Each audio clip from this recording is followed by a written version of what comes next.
Swirling spiral arms of galaxy M33 can be seen in visible light, but the true extent of these spiral arms are revealed in ultraviolet light.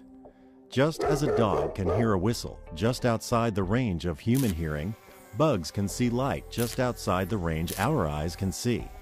A bug zapper emits this ultraviolet light to attract insects.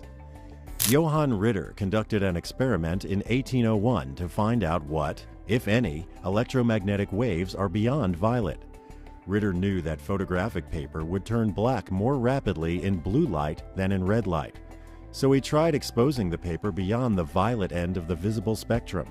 Sure enough, the paper turned black, proving the existence of light beyond violet, ultraviolet rays.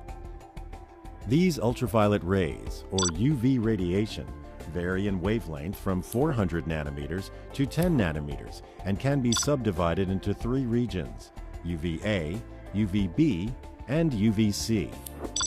Visible light from the sun passes through the atmosphere and reaches the Earth's surface.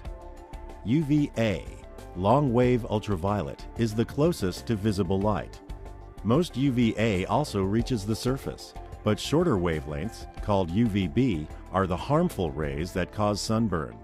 Fortunately, about 95% of these harmful UVB rays are absorbed by ozone in the Earth's atmosphere. UVC rays are the shortest and most harmful and are almost completely absorbed by our atmosphere. The ozone monitoring instrument aboard NASA's Aura satellite detects ultraviolet radiation to help scientists study and monitor the chemistry of our atmosphere, including UV-absorbing ozone. While atmospheric protection from harmful UV radiation is good for humans, it complicates the study of naturally produced UV rays in the universe by scientists here on the Earth's surface. Young hot stars shine most of their light beyond the visible light spectrum at ultraviolet wavelengths. Scientists need telescopes in orbit above the Earth's UV-absorbing atmosphere to find and study these UV-bright regions of star formations in distant galaxies. New young stars in the spiral arms of galaxy M81 can be seen in this Galaxy Evolution Explorer GALEX image from NASA. Chemical substances, both atoms and molecules, interact with UV light, making this region particularly interesting to scientists.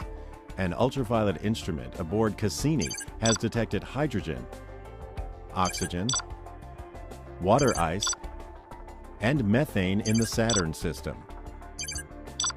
UV data have also revealed details of Saturn's aurorae. Scientists also use UV waves shining from distant stars to view permanently shadowed regions of lunar craters. The Lyman Alpha Mapping Project, or LAMP, instrument aboard NASA's Lunar Reconnaissance Orbiter can use this faint starshine to look for possible water ice on the Moon.